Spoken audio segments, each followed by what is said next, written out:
So lion, outside, most animals in the bush, nothing really hunts a lion apart from another lion. As they get older and weaker, occasionally hyenas might take down a sick or injured lion. When they're cubs, they're very vulnerable. They've got about a 70% mortality rate in their first year of birth. And they're very interesting things. Sometimes will eat baby lions because they're left alone by their mothers while they go out hunting, often hidden in thickets or in crevices in the rocks. And I've even seen a baby lion that was eaten by a python, a big snake, and also hyenas, leopards, but only when they're very small juveniles. I'm going to roll forward a bit so you don't have the branch over his face.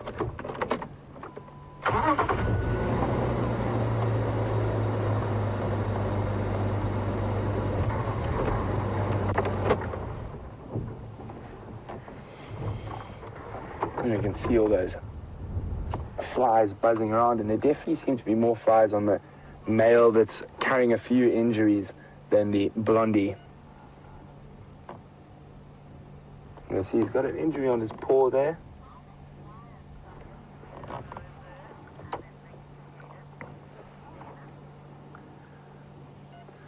So it's very difficult to keep track of an animal like a lion in terms of total population. In the Sabi Sands, we're very lucky because we've got so many game drives out every day, so we do have the best idea. And they're estimated to be around 100 lions in the whole Sabi Sands, but in the Greater Kruger National Park, which we are part of, there's estimated to be just under 2,000. It's one of the largest lion populations in the world. And that, I hope, answers your question, Dennis, about how many lions are around. In our area where we are here, we've got the 5 Birminghams we see regularly, 2 other males from the north called the Salatis, and then probably varying groups of females, sort of 15 to 20 different females, which can go up and down. But while we sit here with these 2 wonderful coalition members lying so close to each other, he's using the one as a pillow, let's go see what Hayden's up to in the tent. So beautiful to see those cats, those big cats. And as Brent was saying, it's that yawning and starting to get mobile, we might get a bit of movement out of them. And Shell, you asked a question about how loud is a lion's roar. It's about 114 decibels, and to give you a bit of a comparison, if you can remember the sound, or you've heard the sound of a lawnmower, it's about 25 times as loud as a lawnmower. So I just wanted to give you that little bit of information. Right. We saw James out on the walk, and he came across that buffalo graveyard, and he talked about keratin. Now, just let me stand up here and have a look at this buff skull.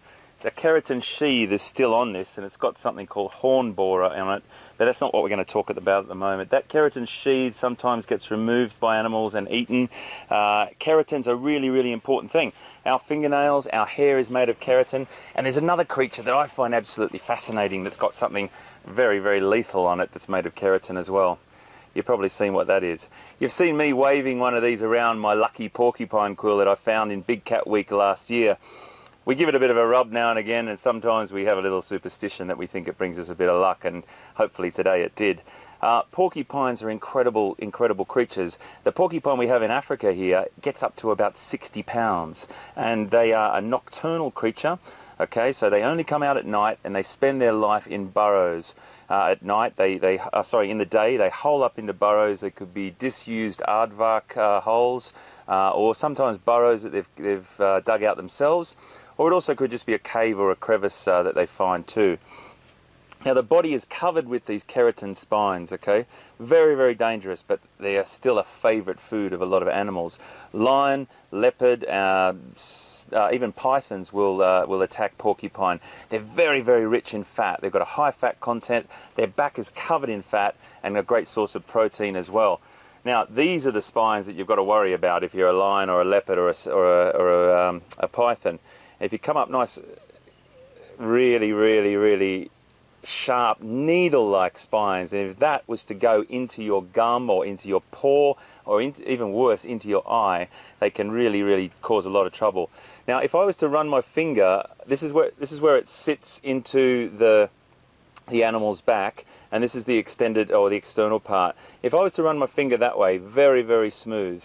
Okay, but if I run it that way, it's got a slight rough edge to it, and that they're like little barbs that actually anchor that spine into the animal's flesh, and it can cause major, major distress. I've also got a skull here. We love our skulls here. Come and have a look at this. This is a porcupine skull, and as I said, it's Africa's biggest rodent. Really, really big animal. In North America, you've got about 7 subspecies in North America of porcupine. Again, a rodent, and those teeth are constantly growing, constantly growing. And if I flip that over, I've got it tied together with a piece of string here because it broke apart. But you have a look at those teeth. They're constantly grinding down on each other like chisels, sharp, sharp chisels. And what they will use those for is feeding off tubers or roots, bark they enjoy as well. And they've even been found to eat bone and sometimes ivory. So they're an incredible creature. They fit into the ecosystem. They've got a very, very great adapted lifestyle, nocturnal, living in burrows, and they'll have a little family in there. Sometimes they live singularly, other times they'll live in their family in that burrow. Very cool creature. Porcupine quills, we find them all over the bush, and they can be lethal for some animals. We're going to cross over to Peter and see what he's up to. I'll say again.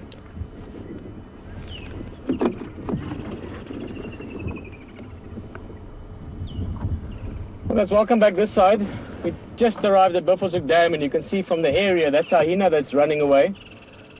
As we arrived, he was actually down at the water, and the buffalo chased him away. The one buffalo cow specifically not liking the hyena very much. Maybe she'd had a rough time with hyenas when she had a calf or something like that. And then the other thing, which I don't want to get too excited about because we haven't seen it, but we've got very, very fresh leopard tracks that we're heading back in. Now, this is the same water where we had Mvula yesterday. And it's a very likely place for him to be marking again, unless he's already passed. The tracks were coming down from the sort of southeast. Maybe even wondering why that hyena was around here. Basically, I was just checking with some binoculars, just checking the sort of edge of the bushes there. I'm going to go down towards his buffalo. I just want to go to the other side of the dam and just check if the leopard's not there, maybe. The tracks were very, very good. In fact, I was hoping to find the leopard at the water as we arrived, and there was the hyena that was here. This is the time of day when the cats start to move, as we saw with those lions getting more active. And I would obviously be very happy to find Mvula. What a beautiful view. I love this area. Look at all the game paths and the so you can just see that there's lots of activity around the water just by looking at the bush and the habitat. Beautiful views, stunning buffalo enjoying the cool water. We will see you back here after the break.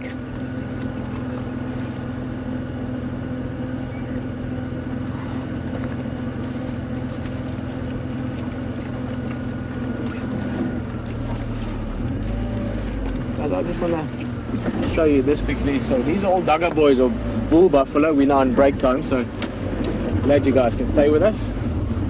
These are 2 very healthy looking buffalo and 2 females, 2 cows that are hanging out with this bachelor group. And it's quite interesting to note, sorry I speak too fast today, to note that they were the 2 that really put pressure on that hyena. They chased him away very quickly, where the Duggar boys, the big bulls behind us, didn't really mind too much. They were very adamant about chasing the hyena off. As I said, my most likely sort of explanation for that would be that obviously being females and having had youngsters, they might have had some bad experience with hyenas in the past, so that's why they put pressure on them. I just want to have a quick look up. Let's just have a look at that quickly. No, they're going to run away. There's one on the right. Oh, there we can see them. There we go, well spotted. That's the Egyptian geese and the goslings. They've been little characters around the waterhole here as well. Let's just have a last look at this buffalo. Sorry, I'm looking at everything. I'm excited because I think we actually have a very good chance of finding this leopard. But just look at how beautiful the light is on any of these buff, but especially this one. That side light glowing golden off the buffalo's rump.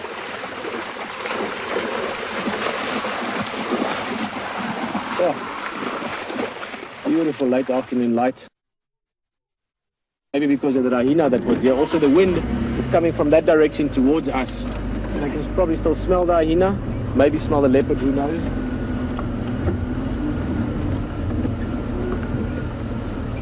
Oh, we must just look around carefully here.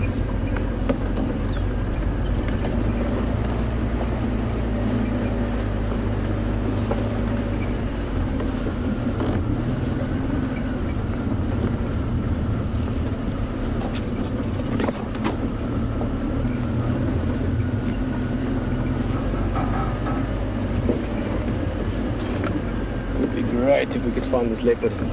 Well, it's always great if you can find the leopard, but you know what I mean. It's been a hot afternoon, and when these cats do get active, which they should do so in the next, well, any time from now on, it should be great. If you don't mind, actually, I'm a little bit curious.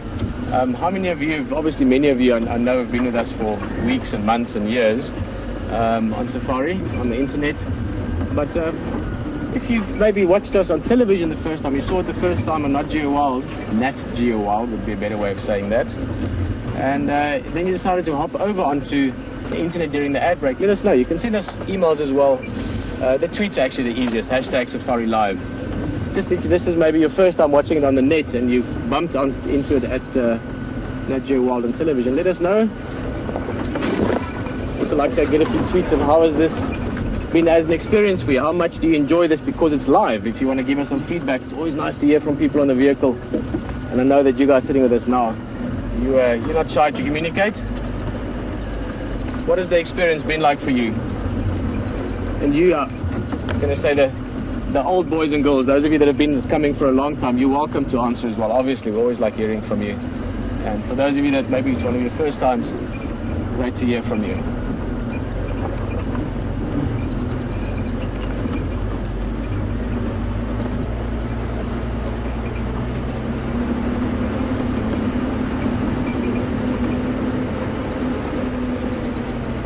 I just want to show you quickly. Look at that. Hello, that's Jamie and Andrew. They're giving us the drone views. Guys, we've got the people coming back shortly onto the vehicle from the television side, but I want to show you quickly, if I can find it quickly enough. There's the hyena tracks. Not sure if we can have time for this, but I hope we can. So that's the hyena's tracks.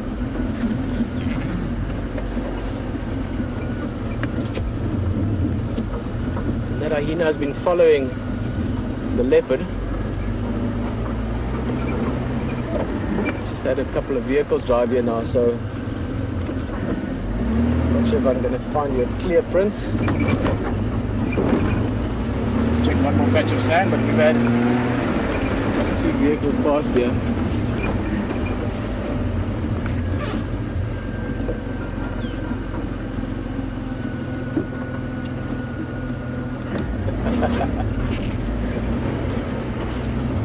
I think they've been driven over.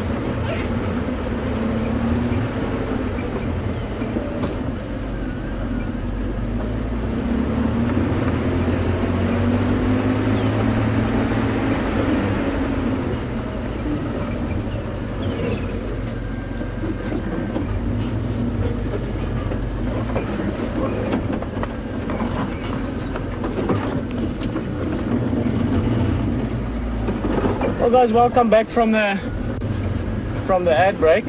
We've just been looking around the waterhole. As I said, we had fresh leopard tracks. I actually wanted to come and show you, but we've had 2 vehicles come through here now. I think they've just touched on those tracks. Most of the time leopards walk where the sand is the softest, and that's obviously where the vehicles are driving. So let's see, I'm not going to find you a nice clear print now. Beautiful view from above. You can see a network of not only animal footpaths but also vehicle paths, or 4x4 tracks, whatever you want to call them, coming down to the water. I'm going to go back down, have another look at those buff. And I have a feeling now, I did see the hyena's track back there. place for showing you a track. I'd love to show you one of those fresh tracks, but we're going to have to drive too far for it. There we go, there we go. There's a decent one. It's not a great one. Let me try and show you. Should be able to make it out. But I'm getting a strong feeling that the hyena followed after the leopard. Yeah, see, they're not these. You can see them clearly, but I think for you it might be a bit tricky. Let me show you. There we go. Well spotted, VM. VM's a great tracker, by the way, as well. Not only with the camera, but also on the ground. That's the track there, nice and fresh.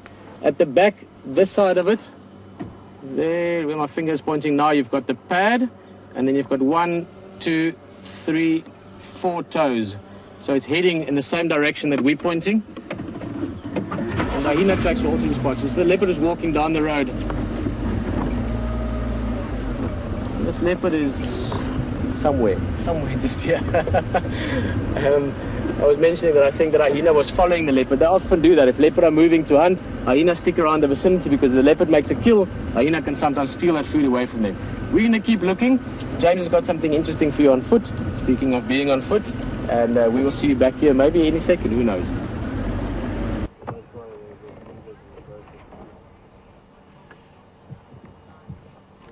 So we're back with the lions, everyone. We apologize. On foot in the bush sometimes they go into a bit of a low area and the signal doesn't work so well. So we've got another game drive vehicle who's come to enjoy this experience with us on Arathusa. You can see they're still fast asleep. And if we look, you can see that tuft of hair behind the elbow. And sometimes as the big male lions become bigger, that mane will extend between his front legs and join up to that tuft of hair.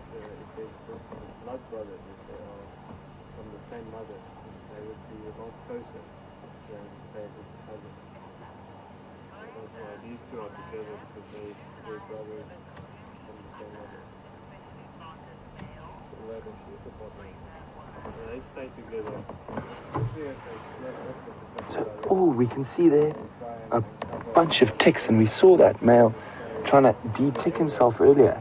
So as I said, not even the king of the beasts gets away from all the ectoparasites. Oh, look at that. And this is actually going to work out quite nicely. You can see how close they're lying together, and these relationships between these coalitions can be quite strong, even though they do fight over food and ladies.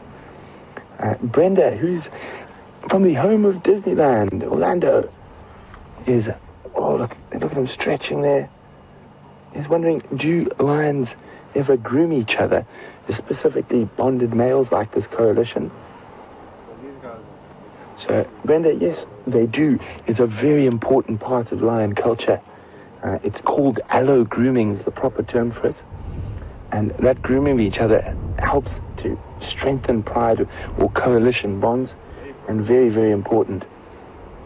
And also it helps when you got someone who can get to the spots you can't.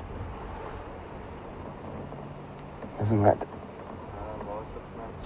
There we go, you can see that back paw there. And much, much smaller than the front paws. And even the muscles, even though the muscles are incredibly developed, you can see them there. It's almost rippling like he's a bodybuilder. Much less developed than the front shoulder muscles. Obviously that's one of the lion's chief attacking weapons, especially with fighting with other lions, is a big powerful swat from that massive paw.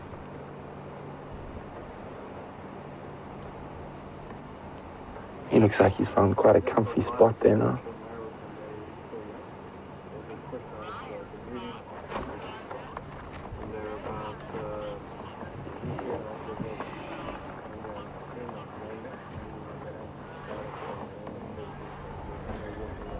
So, this male definitely seems to be in a lot more discomfort than the other. He's moving constantly. He is carrying quite a few little injuries. I will try to show them to you when he moves. But while we're here, we've got Miss Ryan's class who are in Florida, who are watching the show today. And Miss Ryan says today they're learning about topography, could I explain a bit of the topography of Djuma and the Sabi Sands? Of course I can, Miss Ryan. Well, it's a very, very undulating area. If we have a look around us, we're sort of on the southern side of a crest. And so what we've got here, it's going to be a bit difficult to see from where we are at the moment. You can see there's the road in front of us, and it slowly slopes down towards a drainage line. For those of you not sure what a drainage line is, it's like a dry creek, so sandy bottom, and then rises up to the next crest on top. So we've got a lot of these sort of undulating, very sedate hills and dips, and they generally go into a bigger sort of riverbed. In this area, these are all flowing towards the Manuleti River, which in turn joins into the Sand River, which is one of our permanent rivers, a big river in the Sabi Sands. And obviously, as you get there, it dips a lot more. But basically, the topography here is relatively flat, so undulating, as I said, would be the best word. And different trees grow in different parts. So we're right on the top where the water starts seeping through. So we're surrounded by terminalia trees or cluster leaves and quarries. And they're always a good sign that there's underground water. Right on top of the crest, there'll be different trees that don't need as much water. And then right at the bottom will be the trees that need the most water. Let's have a look at the lines up to. They pretty much haven't moved.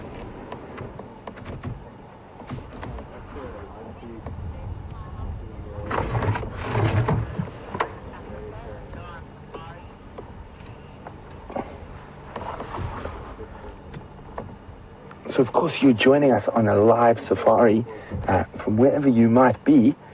Kelly is wondering if she wanted to come on a safari in person, what would be the best time of the year to come to the Sabi Sands? Kelly, now that's a really difficult question with a lot of correct answers. So for me, my personal favorite time of the year is October. And basically the winter months from June through to October, even though I really don't like the cold. It's when some of the most spectacular game viewing takes place. The bush is very dry, so there's not a lot of green. You can see for miles. The prey species are at a little bit of a weakened state because there's not a lot of green grass for them to eat or green trees, and they have to travel quite big distances between water and food. And that is the time of plenty for the predators. So you get to see a lot more sort of hunting behavior, and quite, if you're lucky, you're in the right place at the right time, and you actually get to see a hunt from start to finish. That's my personal favorite time. It does have a few drawbacks though. It's quite windy and dusty and incredibly hot. Most days are over 100 Fahrenheit, but that's when I like it.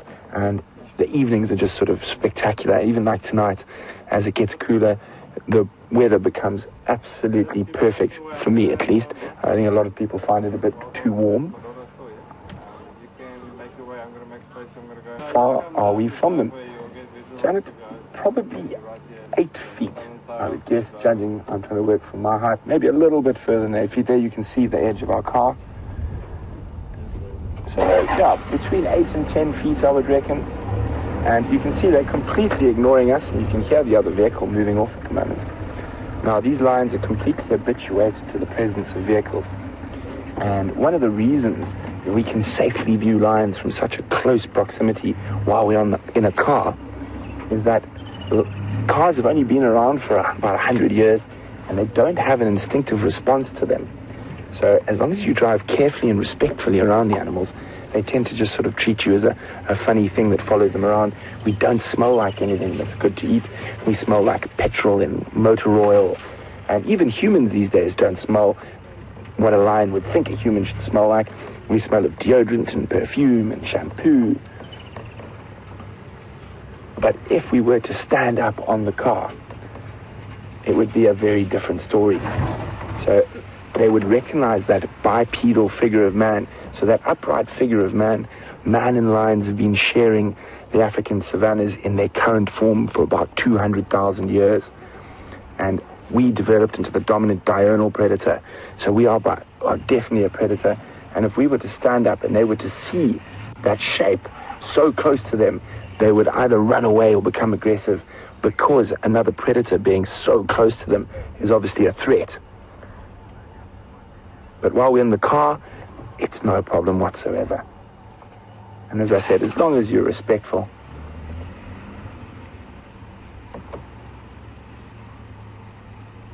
very sleepy males. You can see that nice canine protruding from the lip again. Definitely in a lot more discomfort than the other male. Now, a lot of these injuries are inflicted by their brothers, so to speak, or their coalition members, and fighting over food or girls. But there's always the chance. They went far south, much further south than they've ever been recently, possibly extending their territory even further. And there are other male lions down there. So maybe, because there's 2 of them I know have got some quite, not serious injuries, but they are limping and looking a little bit worse for wear, that they possibly could have run into some competition in the south.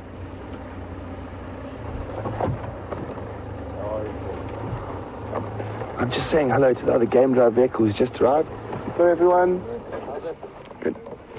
So there are the people enjoying these incredible male lions with us. We are on a live safari, so there are the lodges and other vehicles that are around with us. And the best thing about being on the live safari is you do never know what's going to happen. A buffalo could wander in, an elephant could come chase them. That's the most exciting thing about being here. However, it most likely is they're going to sleep for a little bit longer.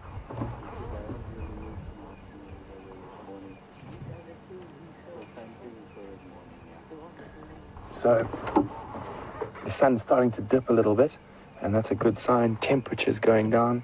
We're about to be inundated in incredible golden African light. And remember, you can ask us questions about what we're seeing out here in the African bush live, and you can do that by using the hashtag #SafariLive on Twitter.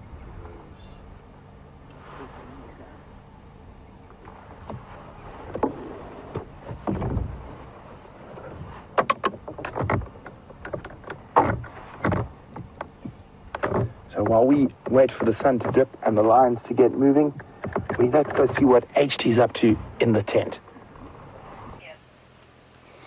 So good to see those cats, isn't it? And there's been fantastic things all over the place. Peter's possibly onto leopard as well.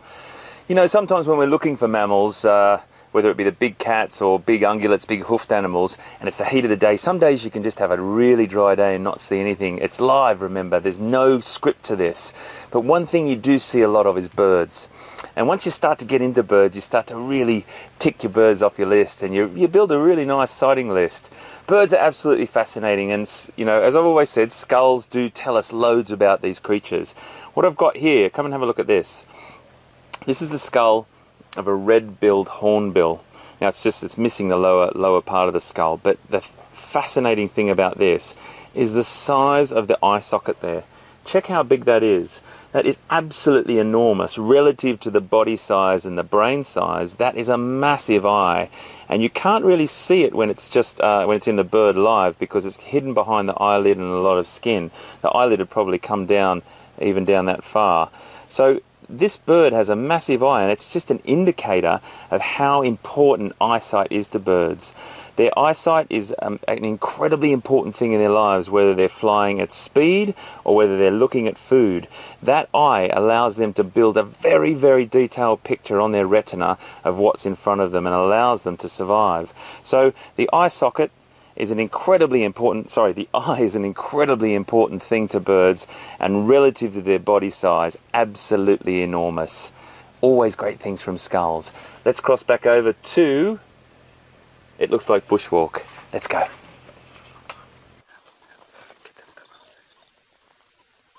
There he is. Everybody, well, I'm just going to take you over here before I explain what these rather strange things in my hands are. There, can you see them there, Jean-Ray? There's a fruit chaffer, the most beautiful fruit chaffer with a bronze back and iridescent turquoise, blue and green head. Look at him, isn't he beautiful? Now what you can see very clearly there, the elytra. Those are the hind wings that have been modified into that sort of shell that the front wings that encase the hind wings, which he uses to fly. What an incredible picture that is. Isn't that wonderful? He's the same colour. There you can see him opening out his wings. You can see the wings sticking out the back there, his little feelers. So he's sensing where the next flower that he's going to eat is. And let's watch him. Let's see if he opens his elytra up and unfolds those hind wings before he flies off. In the background, you can see a little bit of spider's web, a delicate, delicate silk stretched up between two branches, and that'll be of a little orb-web spider. Look at him opening up, thinking about flying. There we go. Wasn't that amazing? They are so spectacular, those little things. That's satisfying, I think, as getting a vulture flying off. Right, this isn't quite as beautiful, but that is a millipede's exoskeleton. Now remember, the invertebrates, or the animals without a backbone, have nothing to keep them rigid, but for the skeleton that is outside the body. So inside the exoskeleton, it's all mush. There are no bones inside there or anything like that. And this is a millipede, which basically, millipede means 1,000 foot. They don't have 1,000 feet, but you can see they've probably got they've got large numbers of feet. And this is a pretty big one, and probably eaten by something like a civet, which is a mongoose-like animal. Looks a bit like a cat, but is more mongoose-like. Or it could have even been eaten by a burrowing scorpion, Opisthythalmus glabifrons, which is a wonderful scorpion that lives in a burrow here. So those are the little things that we have looking around here. We're going to head off down towards the setting sun, and you'll go back to the west to the lions with Brent, and we'll see you just now. Yeah, my space beautiful. But guys, I think let's go have a sundowner drink and we can come back again. When it's a little bit cooler, maybe we'll be a little bit more active. Yeah. All right. Watching sleeping lions. So we're still with these little lines. They haven't moved at all. Oh, there's a little bit of movement. There's some other game drive vehicles around there. They're moving out now. Someone else is moving in. And you can see how the ears flicking. You can actually see a bit of the damage those flies caused. Those stable flies have caused. Oh.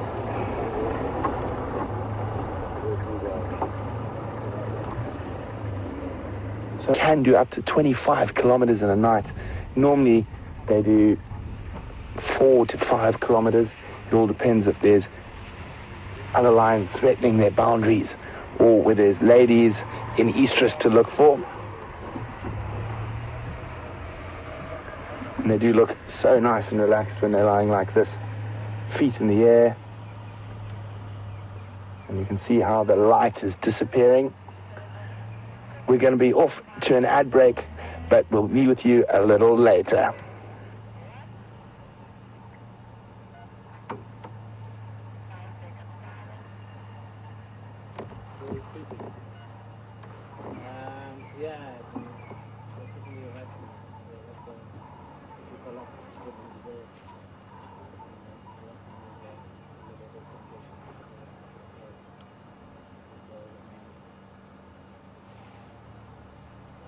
So those of you who are still with us on the web at wildsafariLive.com,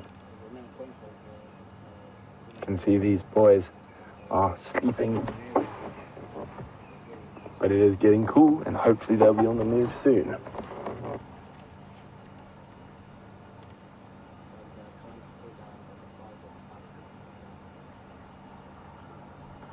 Been listening carefully. I haven't heard anything else around, not even a branch breaking. I think all the eddies would have been heading towards the major water points.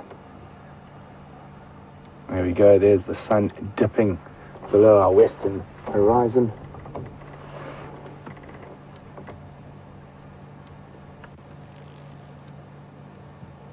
And you can see the insects fluttering across the lens.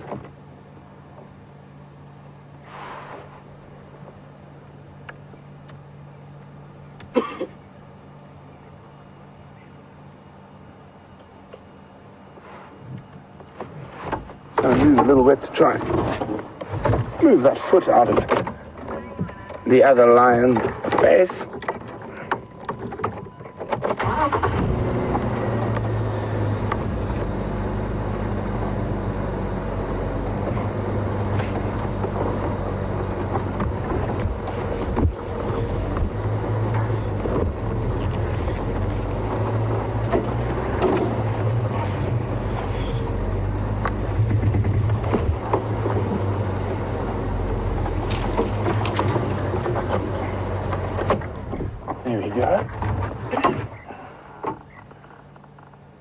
a look. You can see another pink nose, so they've both got majority of their nose being pink. So that's a reasonable indicator that they're under 6 years old, but not always set in stone.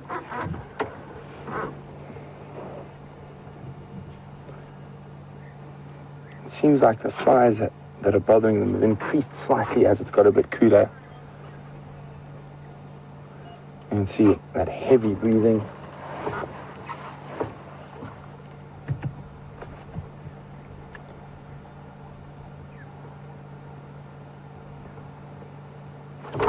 And they are quite hungry. I'm not sure when they last ate. A few days ago, I think they ate a buffalo.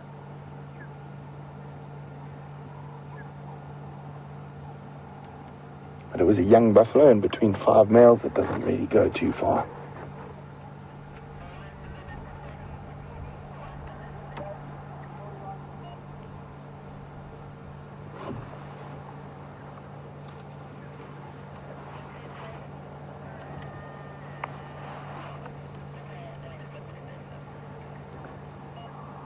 So, Brian and I have been betting when they're going to get moving. I say they're going to get moving around 20 to 7. Brian? 7:15. Brian thinks they're going to be moving after we've gone home already.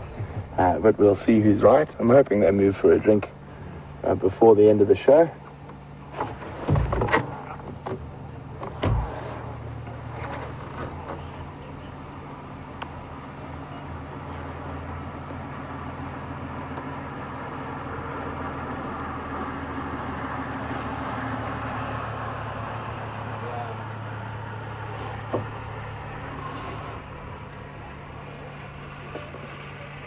So nice to sit peacefully with these animals for a bit. Just taking that magnificent aura that is a male lion.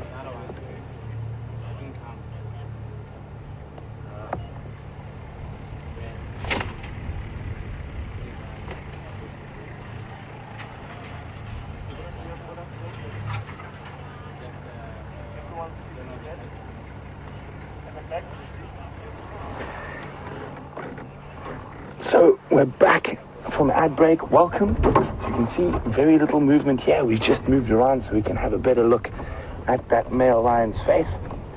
And they do sleep in some inappropriate positions with each other sometimes. These two, not too bad. And you can see they're lying like that, even though they don't have full bellies, to just take advantage of the wind to cool them down.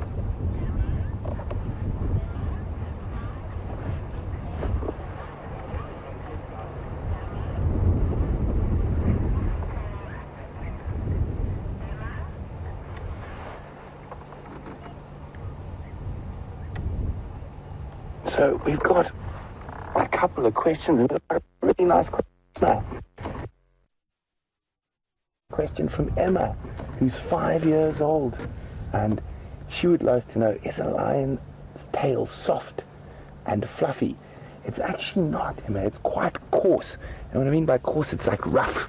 So not nice and soft like your kitty's fur at home, but very, very sort of coarse. And it needs to be tough out here in the bush. And Team Gammo, still on the tail, is wondering, why does a lion have such a dark blob on the end of the tail? There's a very important reason for this. It's a following mechanism. And so specifically with females with cubs, blacks and pure whites stick out very much so in the bush. And with the two big cats we see most often here, lions have a black tail, leopards have a white tip tail, and it's so the young ones can follow them when they go through thick bush. Also when they're hunting, the other lions are able to see where each other are from that little tail. They often flick and move constantly while they're concentrating on the hunt, and it's one of the visual indicators that lions use when they are hunting or moving through the bush to keep in touch. But look at that, it looks very cute. So they're giving him a hug.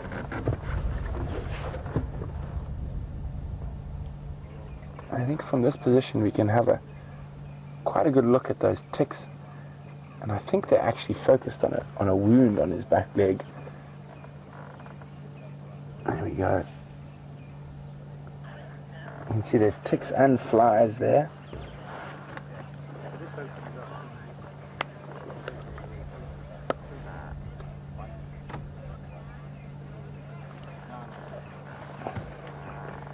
So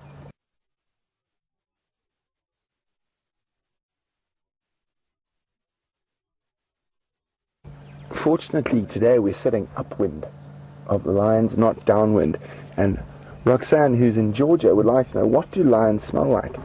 Well, they're quite smelly. They do eat lots of rotting meat. But the worst thing about sitting downwind of lions after they've had a big meal is gas, and it tends to pass, and it can be very, very, very smelly. But fortunately we're upwind today, so we can't smell anything. We can just smell the nice crisp bush around us. But hopefully there are some signs that they might get moving just now. But while we wait patiently for them to do that, let's go see what's happening in the tent.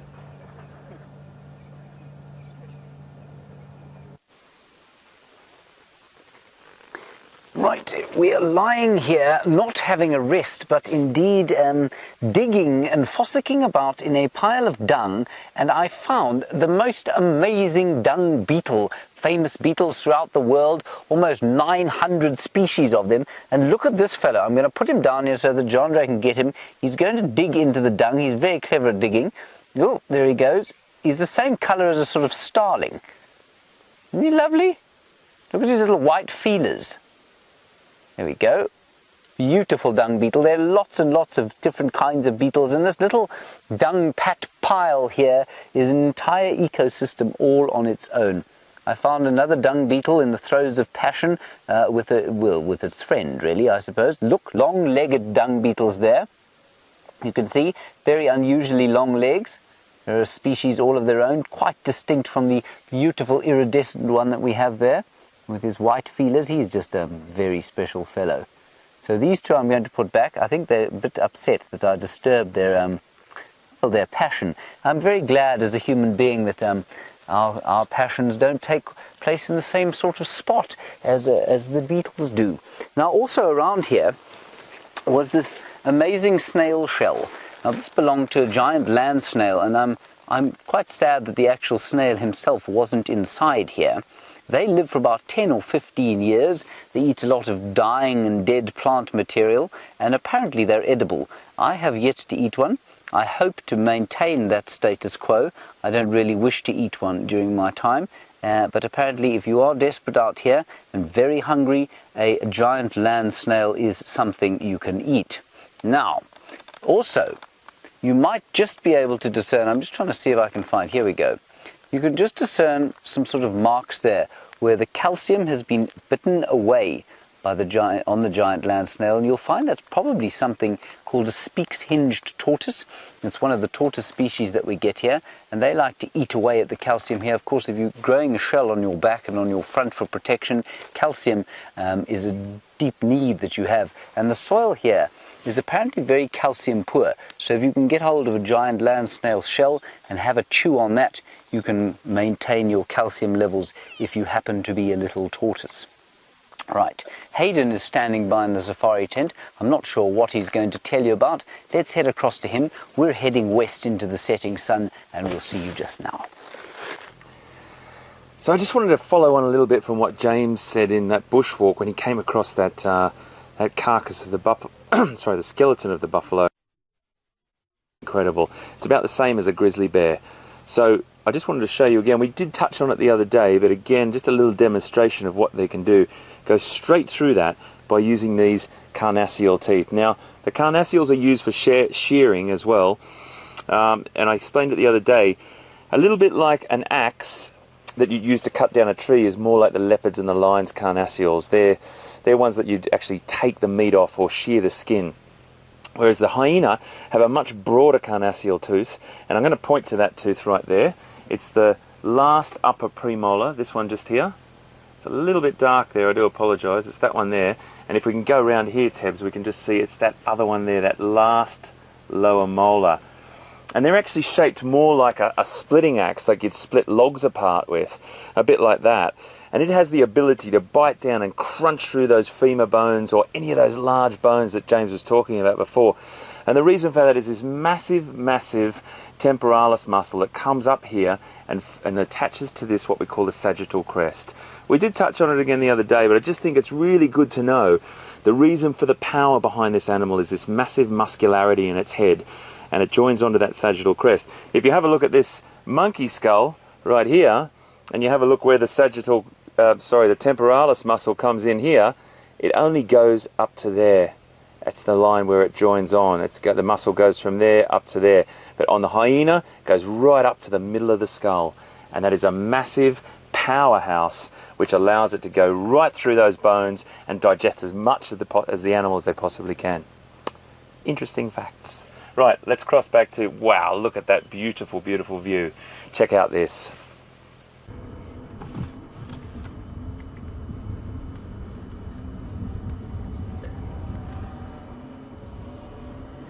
Well, that you can see in the distance there, apart from being absolutely beautiful, the hues and colors of sunset approaching, or actually sunset sort of disappearing, that's the Drakensberg mountain range, or the escarpment. We've mentioned to you a number of times that we are in, well, Djuma Game Reserve, obviously, but it's in the low veld. As soon as you go up and over those mountains, you get up into the high veld. There's the sun just above the mountain still. And a lovely place. We've covered a bit of ground since we last spoke from Buffelshoek Dam. And we're now over on the other side of the area that we traverse. Impala Plains is what this area is called. And this is where this morning they had tracks of Karula, that female leopard. So we're hoping that she might pop out. There are a number of impala in this area, not at the moment, but we saw some this morning. So we're going to check a little bit to the north and hoping that we might find some activity around about sunset. But it's a very important part of safari. This whole stopping at sunset right now, at this moment, as we speak. I mean, this is live, obviously, if you didn't know this. But as we speak, there are many safari vehicles all over the Sabi Sands Reserve, Kruger National Park, Timbavati, all this whole area, stopping to just enjoy this moment.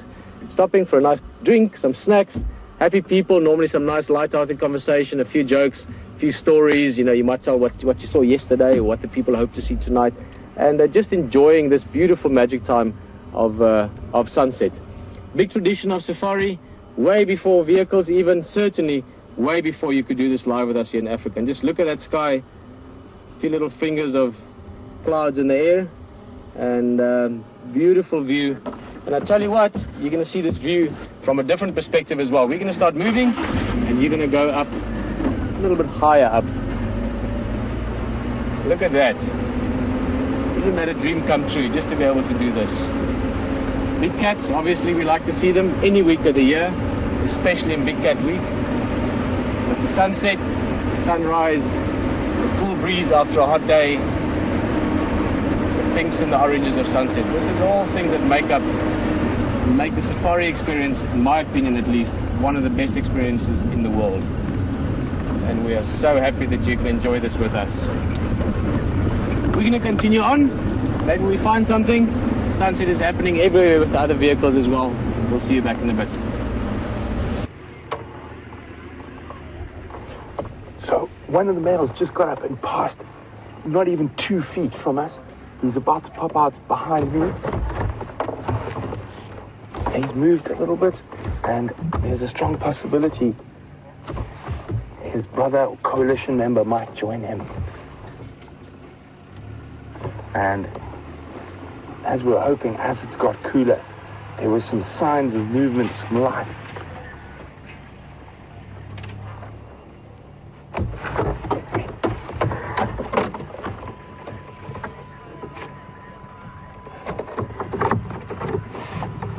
So there goes the blonde male. Oh, and he's just moved to sleep a little bit further away. And now that the sun has abated, they have moved. He's moved out of what would have been shade earlier, out into a nice little open patch where he's lying up. So let's just get round. Oh, he's in a magnificent animal.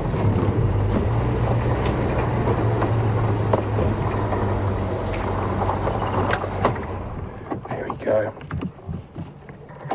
You can see briefly the other game drive vehicle here also enjoying the sighting with us. So this is a good sign that he's moved. There's a very strong possibility the other male will come join him shortly. But while we wait for that, Andrea from Ohio has asked, what is the difference between a coalition and a pride? Andrea, the main difference is that a pride is made up of related females and their offspring, whereas a coalition is made up of males, mostly related, but sometimes not. And the males can dominate over multiple prides, whether a female pride will be only made up of related females and their offspring. So mothers, daughters, cousins, aunties, great aunties even sometimes. Look at that. Look at those teeth. He seems to be listening and looking to the west.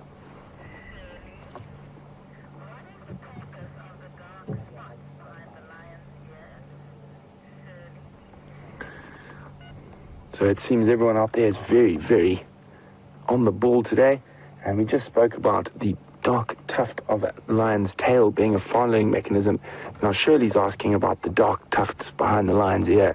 It's the same reason for the dark tuft on the tail. It is a following mechanism for the other lions to follow them through the bush. Looks like his head might get heavy again.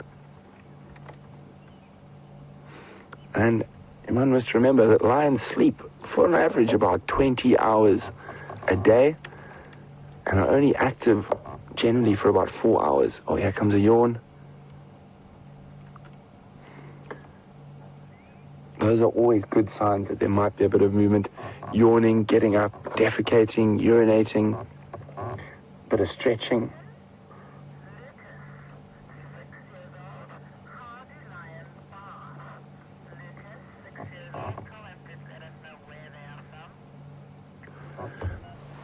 Look at that. And a lion looks very clean, and that goes on to what Lucas, who's 6 years old, is asking. Lucas would like to know, how do lions bath? Well, Lucas, they bath using their tongue, just like this male's doing now, and sometimes the other lions will help them bath by licking them as well. So there we go, that's how a lion baths, like a kitty cat does. So they will bath by licking themselves clean.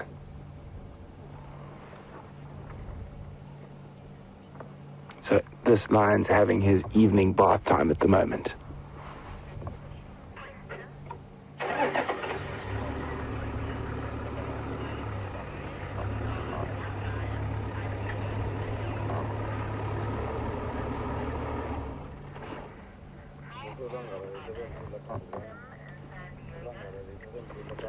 So we've been discussing quite a bit about these lions, how old they are, where they're from.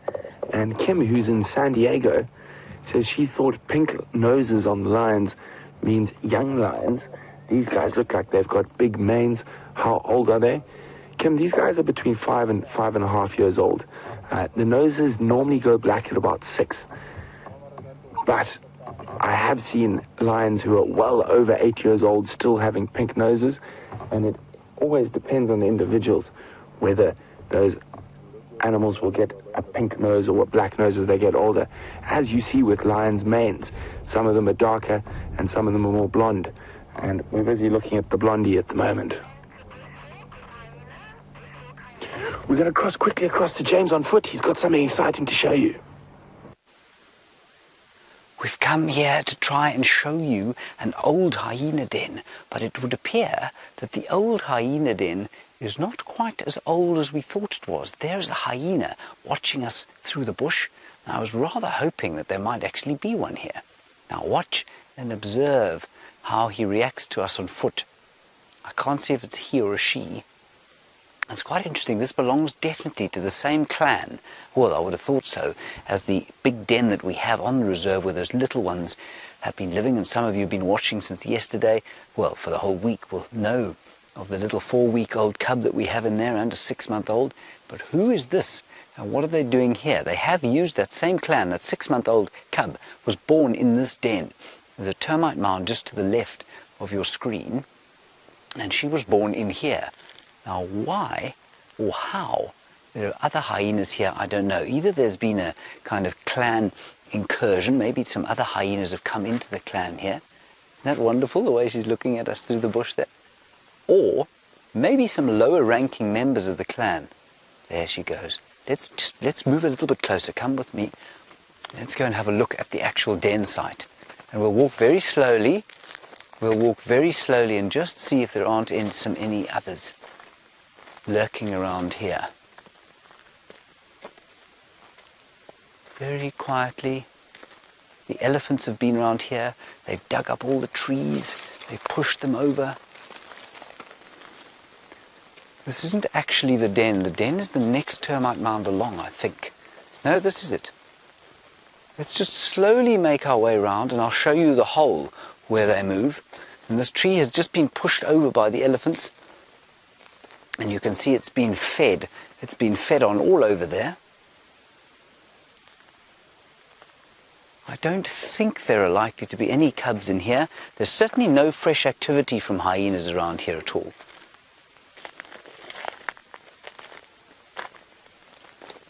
Doesn't seem to be anything else around here. So there were the holes that the hyena was sitting in. Now Travis, in Texas, we're going to quickly nip around here. Travis, you want to know how would I escape from a hyena? Travis, remember, the animals out here see us as predators on foot. That's why we were able to watch those buffalo, able to watch the hyena. They are afraid of us. If they were not afraid of us, if they saw us as prey, we wouldn't be hanging around here. We'd be in a vehicle with a steel cage over it. And this is one of the holes.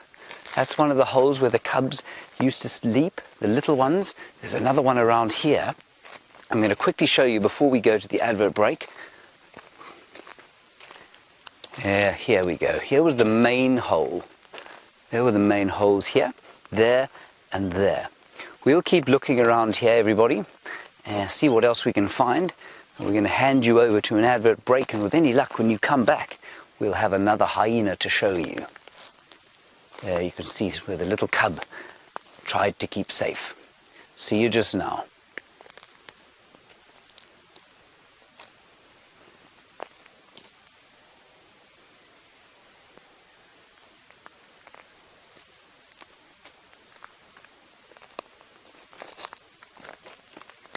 Right, come and have a look here, everybody, on the internet. So fascinating that there was a hyena here. I'm amazed. There you can see the den. It's the first time I really had a good look into it, but I don't think that was the main hole. Do you, Jean-Ray? She used to go into there more, didn't she? She went into the other one, but you can see in there, something's been snoozing inside there. There's quite a lot of disturbed soil. Let's just go around and have a deeper look into this other one around here. Yeah, it's all kind of filled up, you know. That little cub used to sit inside here. And it made it through the other side, didn't it? Remember, it used to go in here and pop out the other side. So it just goes to show how those cubs modify the holes that they go into. You can see a bit of fluff there. Well, there is a bit of fluff there. Fascinating. All right, well, I'm glad we did that. Let's keep going. Don't think there are going to be any hyenas here, but what you can see, what I haven't actually pointed out, is all the bones. Look at all the bones around here. Let's get down on the ground and have a look here. Look at this bone here. Now, what is so amazing is the way that this has been chewed open. Look at that. The power to cut that open is quite astonishing. Look at that. Isn't that amazing? Isn't that beautiful? Just astonishing stuff. Okay.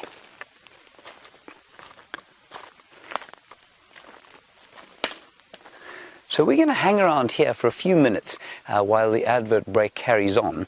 I think we must try and find some people. At least we must try and let the others have a look here. We're going to just lurk about the place and look busy for the next little while.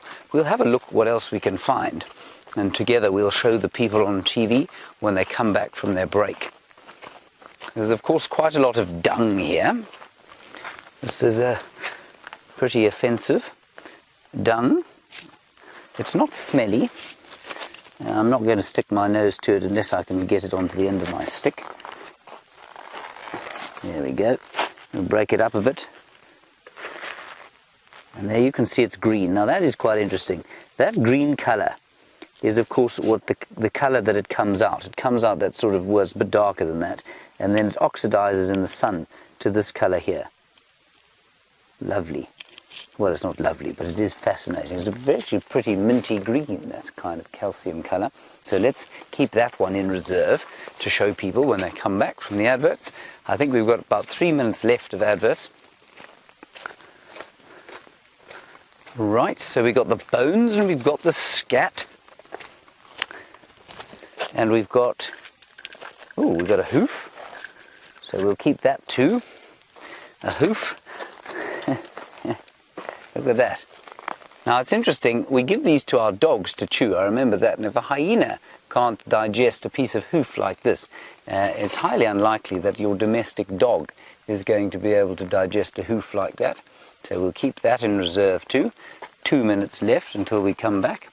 Jean-Ray, that's a pretty big piece of bone. Where's the other really good one that we had? I think I've lost him. Here it is.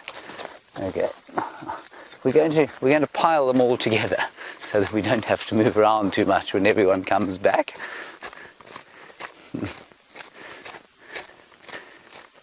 It's very efficient. This TV thing is difficult, everyone. It's no mean feat keeping everybody entertained on a TV for such a long time. All right, 1.5 minutes left, everyone, while we fossick about here and see if we can't find anything else hyena-ish to show. There are some lilies over there. They're not flowering, unfortunately. There's a bulb. That's not really hyena-ish, so we will leave that out of our little search. Jean-Ray, what are you laughing at? We'll just do one quick circle around here and then we'll go back. A minute left. It's incredible how long a minute lasts when you don't want it to. 40 seconds, everyone. Let's run back towards where the bones are. Watch out, Jean-Ray. Oh, some more bones here. How disgusting. This one's got ants on it. Oh, a bit of a jawbone. Take that too. 20 seconds, everybody. Come on, Jean-Ray. Don't dally back there.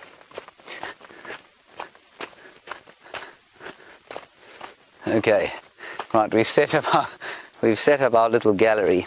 Let me get myself onto the ground, prepare myself. Is that all right for you? Right. Oh, we don't want that. We definitely don't want a picture of that. Okay.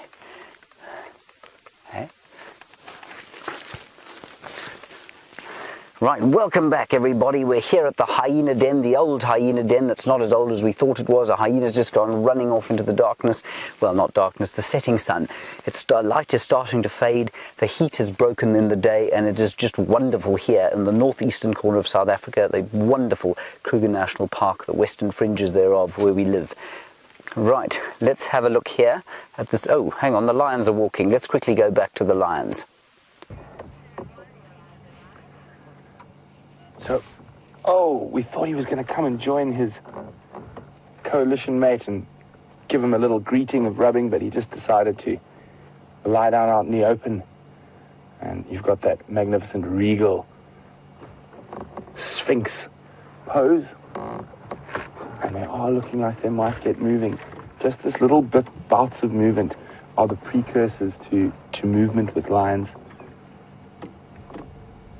And I'm really hoping they give us a great vocal display this evening as it gets a bit darker, because they're quite new in this area. The Birmingham Boys, the male coalition that's taken over the northern Sabi Sands, they are very vocal and they do a lot of calling and roaring.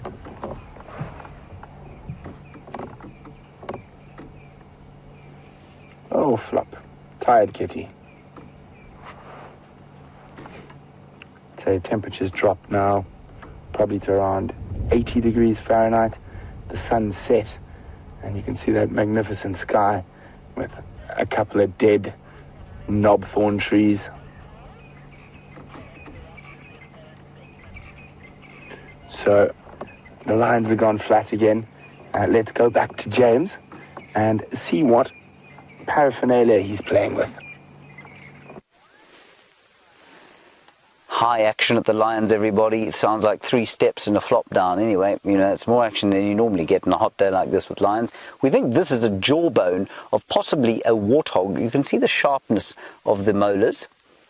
And I don't know what else it could be, because I know warthogs do have quite sharp molars, and that helps them because they're quite omnivorous. They don't only eat vegetation. So that's one of the things we found. Then the next thing we found is this bone. Now this bone belonged to a large animal, I suspect something like a zebra or wildebeest, a leg bone. There are very, very few animals in the world that could crush open a bone like this. And you know why they do it?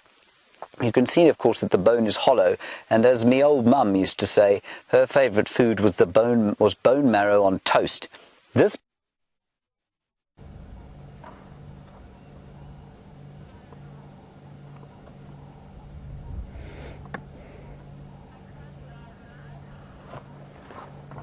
So we're still with these lions, and I think they might have moved through a dip on the bushwalk, so we apologize. So we're still with the lions, and you can see that last fragments of light filtering through that beautiful mane. And being the king of the beasts, and definitely the king of the predators, there's very few animals who can sleep as soundly as a male lion, not really worry about anything coming to bother them. The only animal that would probably chase these guys off from their slumber are elephants.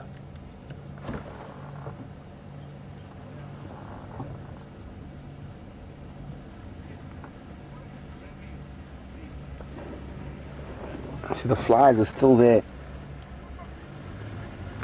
And as soon as it gets dark, those flies will start resting, so they'll get a bit of a respite.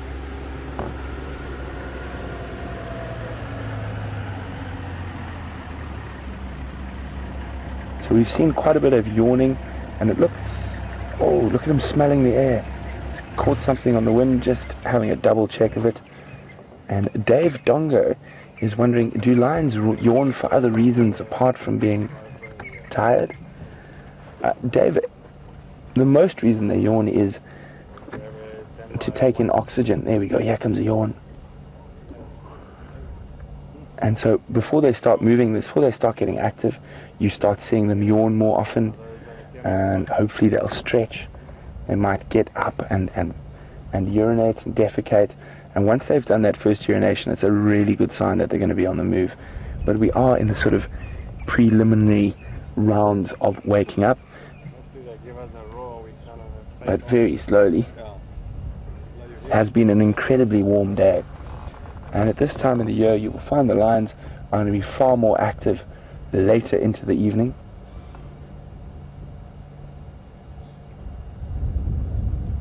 But when lions do get moving, they quite often don't move very far. Sort of walk 100 meters, flop down, sleep for 20 minutes, get up, walk again for 20 minutes, flop down. It's one of their ways of conserving energy, because when they do utilize that energy, it is literally like a tension spring uncoiling, whether they're fighting or hunting. And they burn through that energy very quickly. And that's why when they hunt, they are ambush predators. So they'll try to sneak within to about 20 to 30 meters of their potential prey species and then run. And they run at full speed, and not normally for more than 200 meters. If they run too much further than that, they're completely fatigued. Oh, look at that. Got a few leaves in his hair.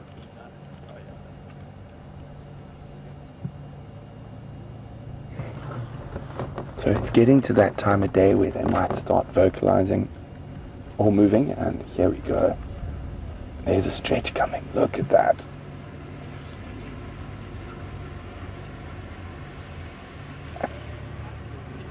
Oh.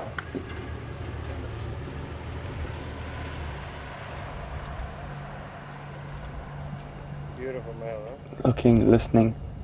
I can see it's not so young. And flop down again. Oh, I don't know if you heard that little...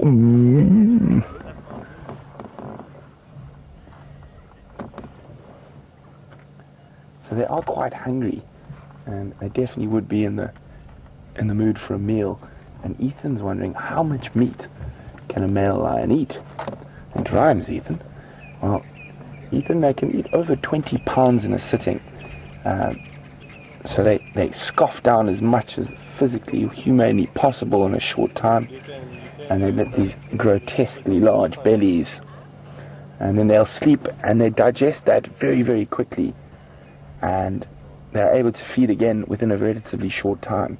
If we ate as much as they did, our digestive system doesn't work in the same way. So they're able to eat a lot, digest quickly, and then start feeding again. But we're going to be on standby here for these lions to get up and start moving. But while we do that, Peter's got something that would not like to run into these two male lions this evening.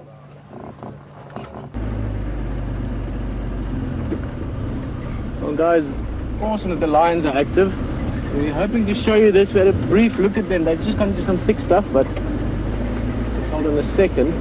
These are not animals you typically see outside. You more often see them in the water. And although you've probably guessed already what it is, I'm not going to tell you what it is until we see it. We discussed this the other day, if you've been in a few drives with us, as being one of the most unpredictable animals, so always have to be a little bit wary of them. But as a rule, oh, there they go, there they go. Not many animals have a backside like that, especially not gleaming with mud and water. They've just come out of the water. 3 hippos that have left the dam. Look like another 4 of them in the water. And guys, we're not going to put too much pressure on them. They tend to be a little bit sort of wary of the vehicle. Oh, there we go. See, glistening still with the water. And it looks like a mother and 2 youngsters. About a 2-year-old and a... In fact, I'm wondering, I don't think necessarily both would be her calf. It could be her calf and another young one just following along. This might be, let's just try, but this might actually be our last visual of them. I think we can get one more look. There we go. Walking along a footpath. The hippos make these beautiful big footpaths that many animals use, but the way they walk, they sort of leave quite big, sort of wide tracks or wide footsteps, and that leaves a beautiful footpath for them to follow. Don't think we're going to follow them all, and I do know that with the lions being active, we might want to get back there shortly. Just going to wait for the guys to tell me where we're going to go next, but maybe, yeah, last look, brilliant.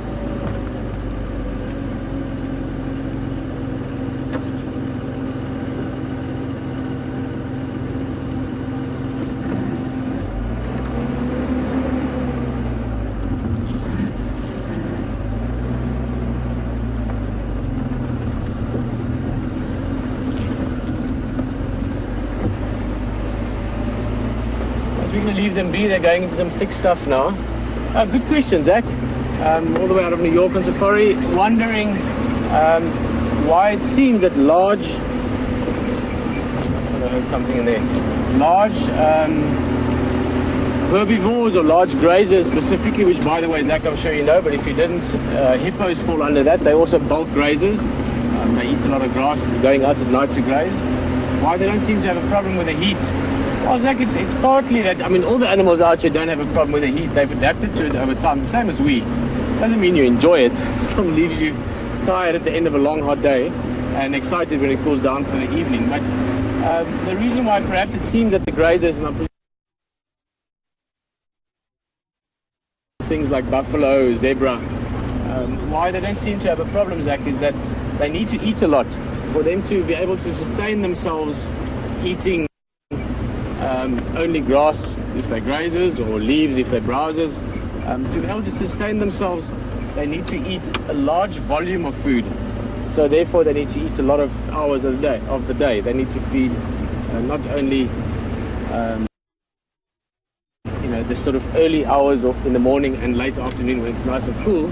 They need to get a few more hours in, especially things like zebra. They can't really afford to be grazing at nighttime, because at nighttime they might be, they might end up being the grazing for some predators, if you know what I mean.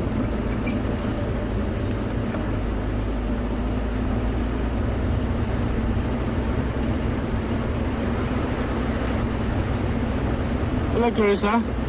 Nice to have a few people back on the drive. You guys are going to pick up a lot of things by coming on various drives.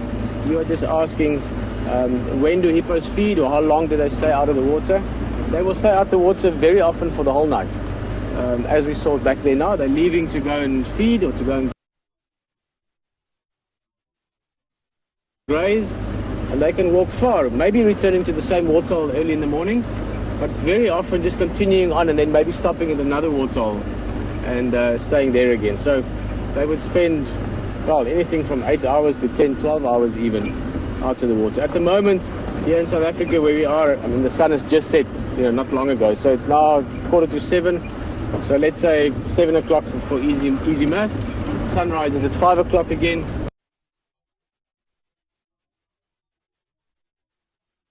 So looking at about a 10-hour night.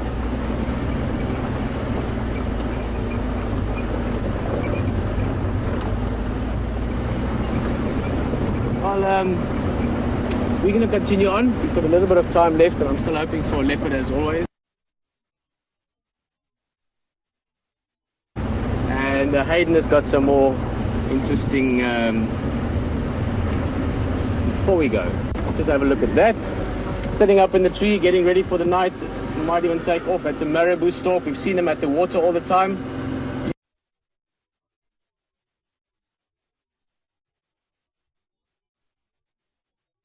Guys, Teb's cameraman, he's fantastically young and fit. He'd be a great meal. And you know what, Joyce, when I interview cameramen or camera people for the jobs, I always look at their sports certificate first at school and ask them if they were a fast runner, and if they weren't, they get the job because I'm a faster runner than them.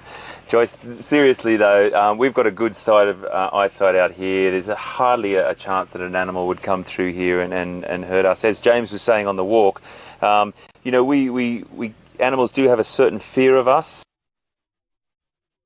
We like to keep it like that. Humans on foot are very, very different to a vehicle. So as James has been walking up very, very slowly to those animals, they've been unaware that he's there, and he stays that invisible distance to make sure he doesn't change the animal's behaviour. But we're very, very safe here. Well, I think we are, anyway. So, Joyce, thank you very much for your question. Right. A little bit, James had this beautiful array of things set up for you. He collected all these lovely things, and he laid down and he lost signal, and it also got a little bit too dark. So we don't want to lose James and Gendre either, because they're quite fine gentlemen. We like them around camp, and I don't want to have to fill out all the paperwork either. So come and have a look at the microscope. He was talking about dung, which is fantastic. I love a good bit of poop, we know that. Come and have a look at this. This is under the microscope, some hyena dung that James he picked up the same sort of thing. You can see a lot of hair in there, undigested hair. Keratin doesn't digest by the time it passes through, but they do absorb an incredible amount of calcium, and there's also a lot of calcium that they don't absorb. They've got strong stomach acids which can digest all that bone, and sometimes even tooth, and I mentioned that the other day, can pass through in about 24 to 48 hours. But you know what? Nothing goes to waste in the bush, and that's what I love.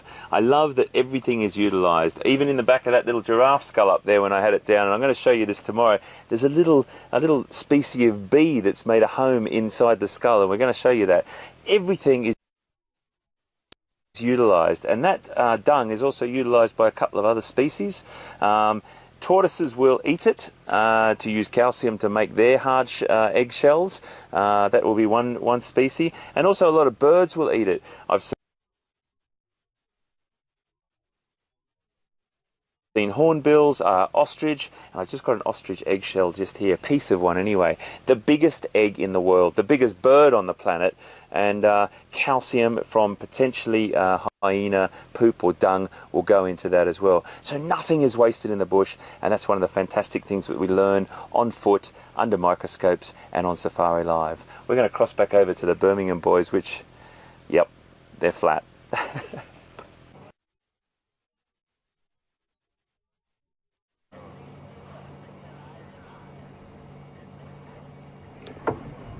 So, a very apt description from HT. These are very flat cats. They haven't moved very much. The male who was lying close to us went and lay next to his coalition member. you can see how their breathing is not as heavy as it was.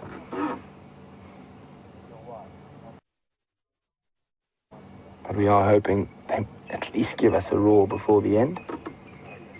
But that's the one thing out here, we are live. We cannot plan what the animals are going to do. We can only try, predict, and be in the best place at the right time.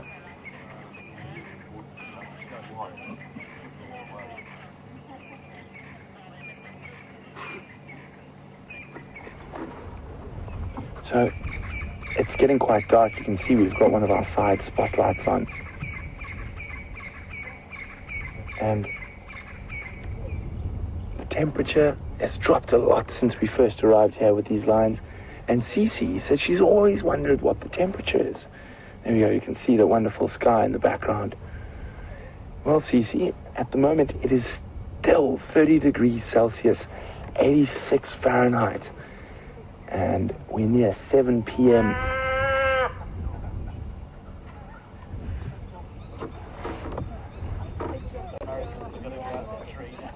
So they're still very much sleeping. And it doesn't look like they're going to move just yet. You can just see the odd ear flick. They're going to get a respite from the flies shortly.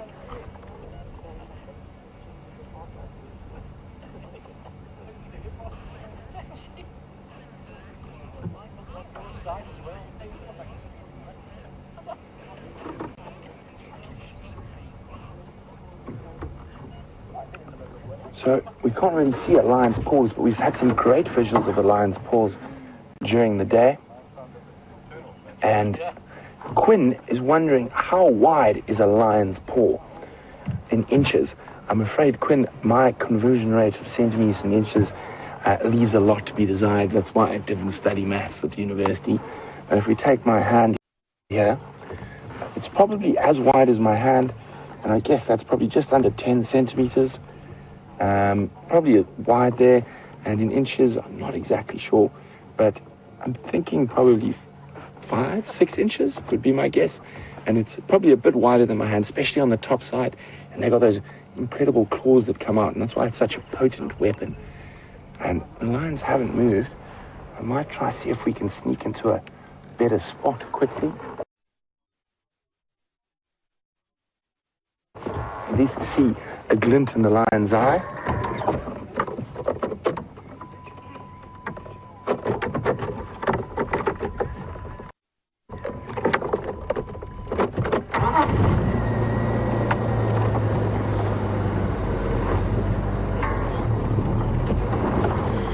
So while we sneak around to get into a slightly better position, a big welcome to Tina, who's in Virginia Beach, and she'd like to know where the male lions hunt, or do they only take what the females kill?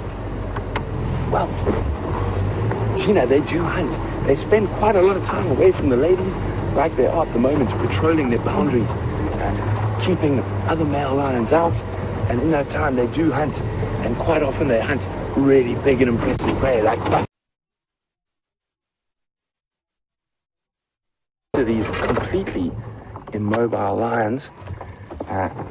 Gary's wondering what is the fastest a lion can run.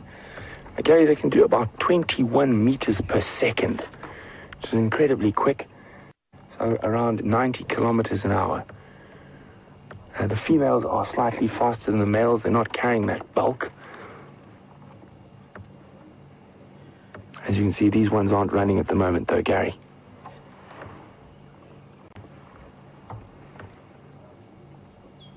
You can see they're breathing as it's got cooler. They're not panting in the mouth, and you can see it's a lot less labored. All right, everybody happy? Yes, thank you. Thank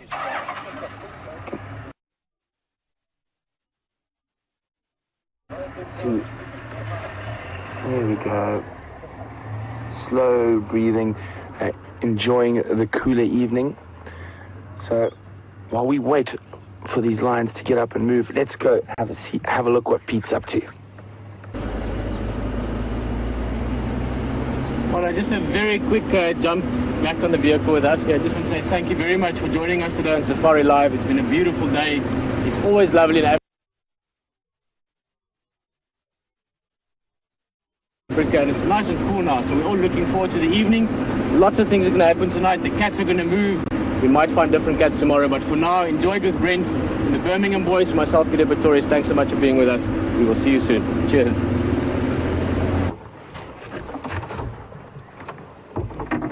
So we're coming to the end of the show, and these lions are just not playing along with us today, but that's what happens.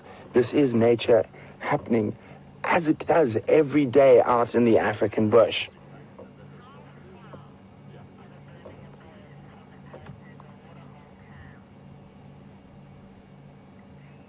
So we're sitting on Arathusa at the moment, and Jean is wondering how far they are away from the Arathusa waterhole, where there's a 24-hour dam cam.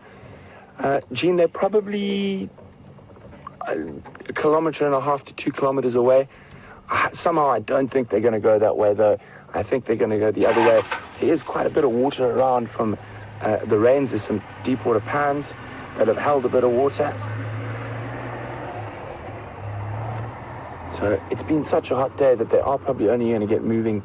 I was hoping, I called and for the last 20 minutes of the show, but the lions have different ideas to me. And that is an incredible thing. We can't actually tell you what's going to happen next. We can't plan. We can just try to predict and be in the right places at the right time. They are absolutely magnificent animals, the embodiment of an African big cat, the only social cat. Absolutely beautiful animals.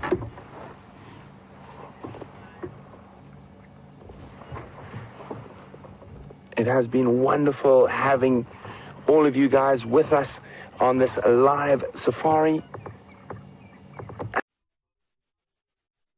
And hopefully you're going to join us tomorrow morning for you guys again as we take you on an adventure in the African bushveld in real time. Hopefully these Birminghams make a kill or move somewhere closer to camp or still around in the morning. Don't worry, we'll be on the hunt for all the big cats as every day for the rest of this week and for the rest of the year. And we are incredibly privileged to live out in the African bush and be able to bring and share our love for nature and our home with you. So don't forget to join us tomorrow for Big Cat Week. This is Safari Live. My name's Brent, and good night.